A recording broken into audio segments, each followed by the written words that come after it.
Okay, welcome. Thank you very much for clicking on. In today's video, we're going to look at 10 of my sold items.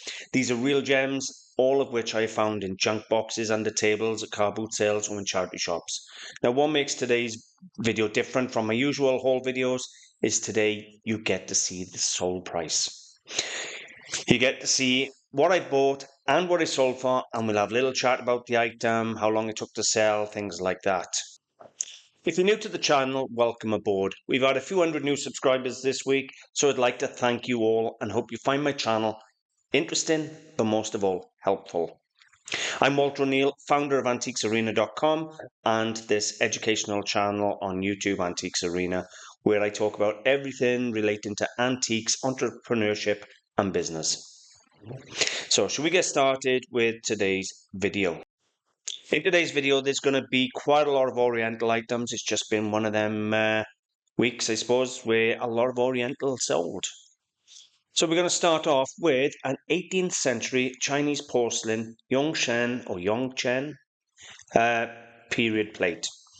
So we're talking 1722 to 1735, just before the Qianlong period. I think it's right at the end, 1730, 1735. All this is hand painted. It's painted in underglazed blue. It has the brown glazed rim. There you go. A couple of flea bites on it. Now, when you see painting on the back of Chinese porcelain plates, they tend to be before the Qianlong period. Anything up to about 1740, they were putting decoration on the back. After 1740, you'll find most of these backs were plain. So the earlier the plate, the more decoration. As it come towards the Qianlong period, the decoration become very sparse.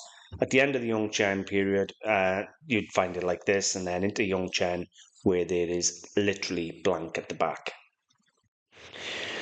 Always looking at the porcelain and how it's finished. Beautiful plate. Now, I bought a lot of these in Malvern, Three Counties Showground Flea Market, and I paid on average £20 to £25 per plate. And today we've got quite a lot of Chinese porcelain plates coming up. As I say, it's an Oriental day. £125 achieved. Now, I had this plate for probably 3 months before it sold, which isn't long, and £125 with some flea bites. Or fritting, whatever you want to call her, on the rim. What was the size? 10¼ inches was the size. Again, we have another Yongzheng Chinese porcelain plate in a Famille rose pattern. Now, the Famille rose pattern started in the Kangxi period, early Qing, which is basically the soft pink palette. This example, have I said the date? No, I would say similar period to the last one, 1730, 1735, somewhere around there. Beautiful. I love the pinks. I love the Famille rose. I love the basket of flowers. It's a beautiful, beautiful 18th century export wear plate. Again, would have come in for £20, £25. Now, one of the things you're looking for with these plates is the colours of the enamels, the opaque colours on the enamels. There you go. Again, decorated on the back. And when you look at this porcelain, look at that beautiful porcelain. And the finish on that. Absolutely stunning. Nice 18th century plate. Now, I achieved £195 for it. I may have paid a little more than £20, £25, but it's going to be around there. And again, a couple of months is all I had it for. Really, really good quality pieces. Now, every time I go to Malvern, I come back probably with 4, 5, 6 plates of this period, not always this quality, but of this period, for £20 to £30 each. And if you can get a meat plate for under £100, you're doing really, really well. Nice big platter. This was a 19th century copper and enamel Buddha. Really nice carved wooden base. Now, what you see on the front there, that's verdigris, which is basically corrosion to the copper, or the patina that the copper develops as a defense against the elements. It's got it on the forehead there, and it's got it all around the base.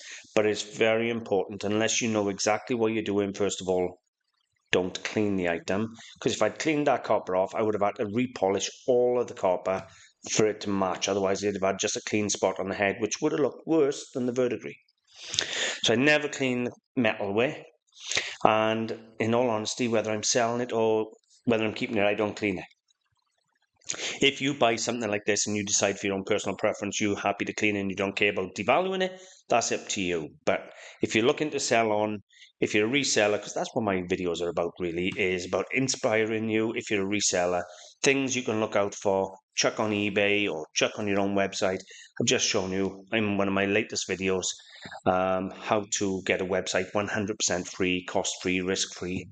You just will start that up. But these videos are designed just to give you some inspiration, give you an idea of things to buy, share some tips. Excuse me. So you can see there, nice carved base. It's a nice thing. I don't think it was very big.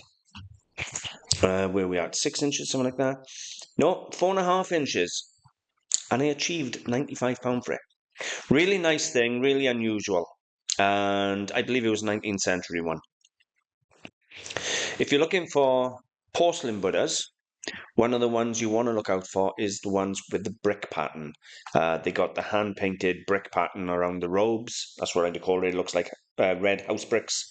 They sell for really, really good money in porcelain. Now, I wasn't 100% on the date of this plate. I think it's a 19th century one, early 19th century. I bought a couple of these up in Madley towards the end of last year, and I paid £5 a plate.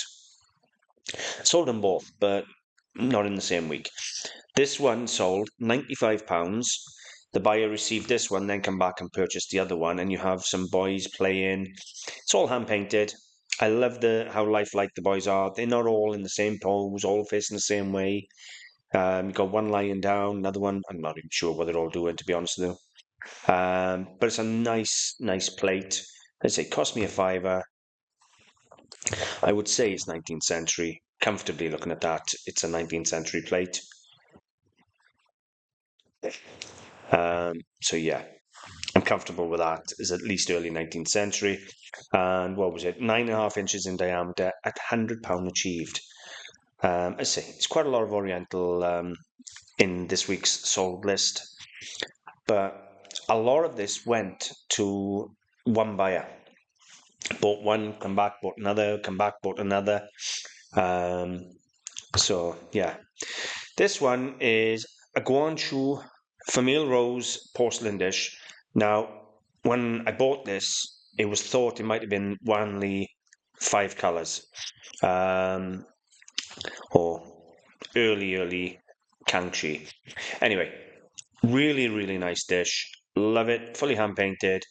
I thought it was a lot older than it was, but after doing research and that's the wrong word. I get help from a website called Go the Borg. And it is one of the best websites you'll find out there for help with anything Oriental. Metalware, ceramics, glass, you name it. If it's Chinese, Japanese, Oriental, Korean, they'll help you. They have experts and they have collectors in the field there. That is gotheborg.com. I'll put a link in the description for you. Really nice dish. Now, I thought this was older, but they dated this for me as Guangzhou. £95 achieved again. I had this one for about 2 years.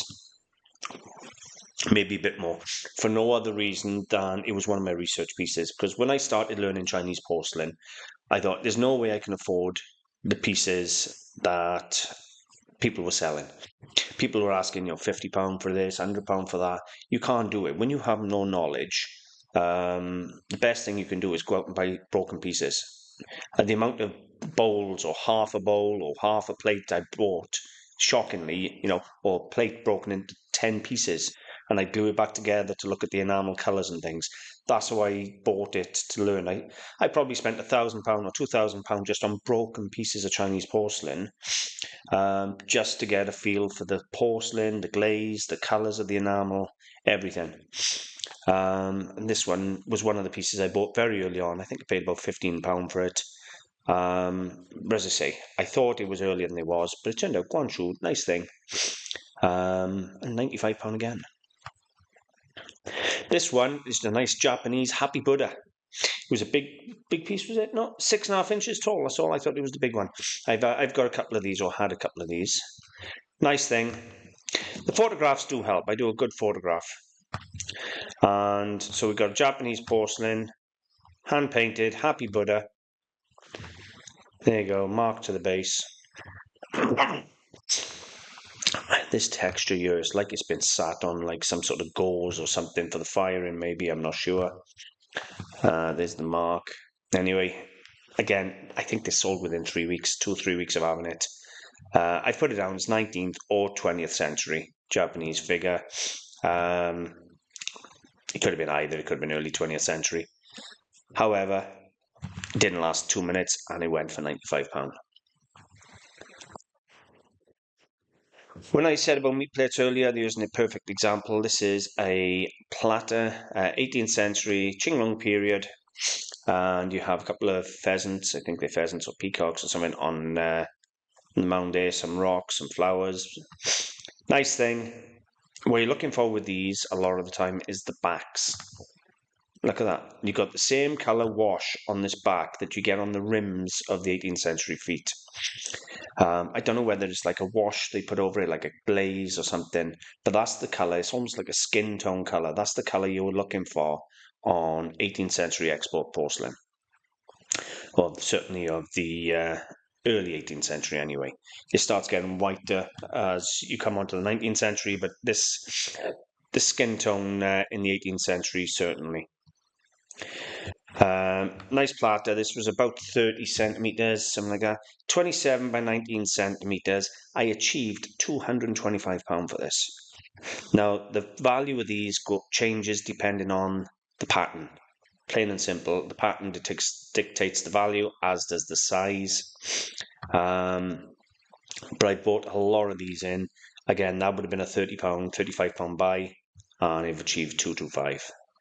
Really nice thing. Was it decorated on the back? Now you can see there it was plain on the back, so definitely Qianlong period, not earlier. Just a nice thing. 2 peacocks it is, sorry. And sold £225, I think. I think that might have been in one of my Malvern videos, if you want to know exactly how much I paid for it. Because I film all my hauls anyway. And I tell you exactly what I paid for everything. And this would have come from Malvern. And I've had a couple of Oriental videos from Malvern. Here we have we're moving away from the Oriental now, or the Chinese. It was a busy Chinese week. Czechoslovakian porcelain elephants. Royal Ducks porcelain. Now what you'll see with Royal Ducks, that's one of the marks. You'll also see a pink triangle. And a pair of elephants. They weren't that big, 4.5 inches tall, and the other one 4 inches tall. For £45 wasn't a lot of money for a pair of Royal Dutch elephants in good condition. That's 25 for the big one, 20 quid for the small one. It's about average money, but you will pick them up. And if you're buying Royal Ducks, the stuff you want to look for is the Art Deco Royal Ducks. It can pull hundreds and hundreds of pounds. You can Art Nouveau ladies, things like that, Art Deco ladies. They pull really good money. Royal Ducks is definitely one worth buying. This was nice. It was a ebony and sterling silver swagger stick or baton. Rumney Glee Society, 1899. And there's a little description there. What was it? And it was presented to Mr. Punel to take the choir to the Eisteddfod. And he won it. So we think he was presented with a swagger stick after taking the choir to the Eisteddfod. So a nice bit of history behind there as well. Solid silver mounts, ebony. What was it? 126-year-old, something like that. It's literally just over £1 a year. Normally these things are like 70 quid, 80 quid. I put the extra on it because of the Welsh history behind there and the Eisteddfod, and obviously I achieved £145. Now I believe I paid a lot of money for this. I think I paid off a couple of friends. I think it was something like £50 or £60 I paid for this. I was up in Abergavenny when I bought it. I can't remember exactly. It was somewhere around 50, £60 I paid for it.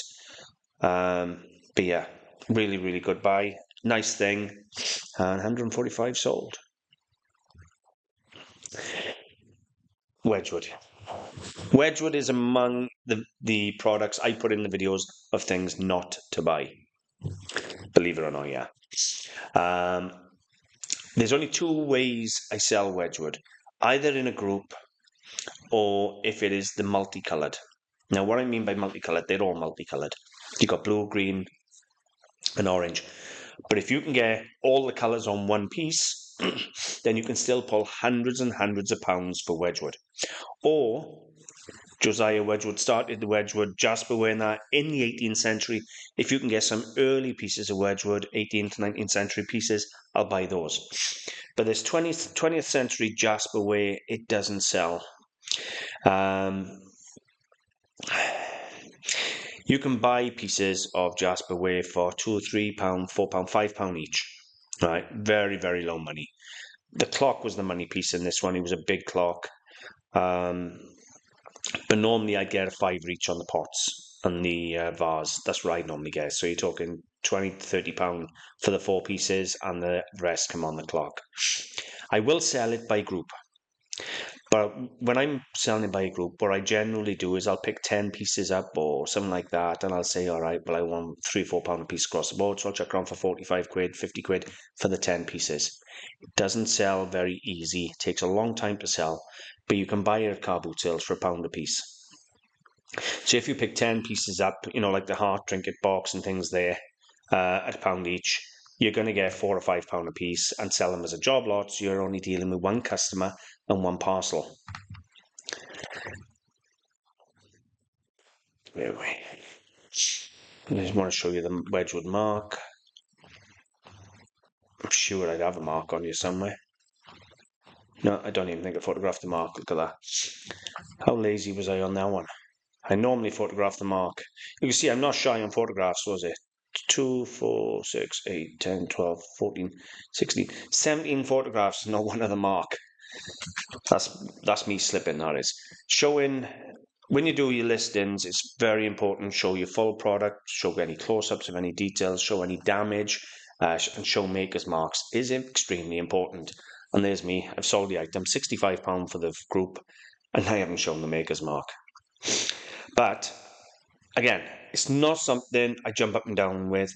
But £65 for that little group, it probably cost me a tenner, £10 or £15 for the whole group. So it's 50 quid profit on it.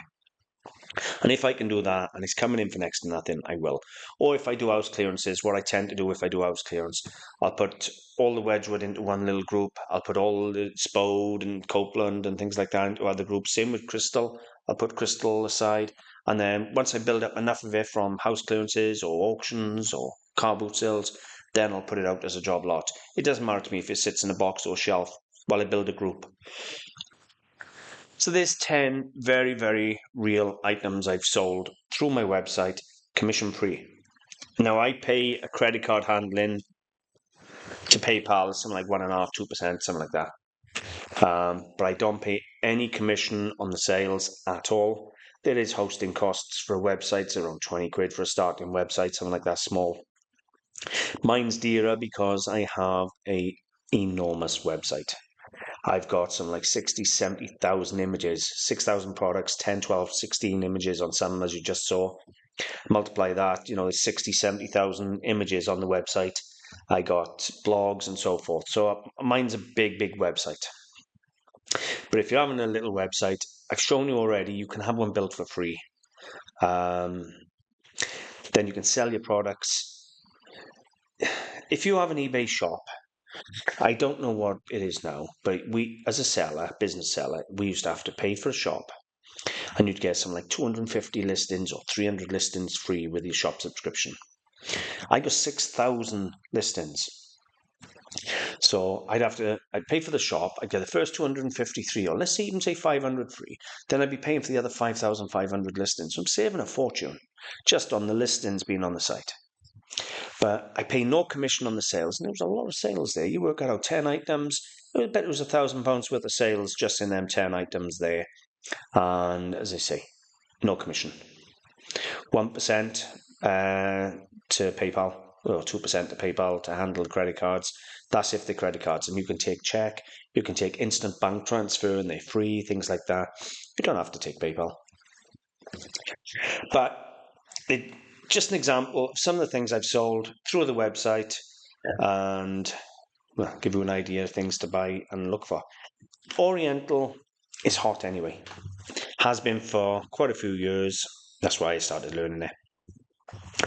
But anything Chinese is red hot, rocket, really flies. And you don't hold it for very long either. If it's priced right, it's gone straight away. So there's a big tip in it.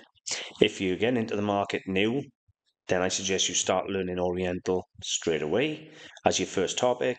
And if you're in the market and you don't deal in Oriental porcelains, Chinese porcelain, Japanese works of art, why not? Anyway, for the new subscribers or my existing ones, check out my tutorial videos.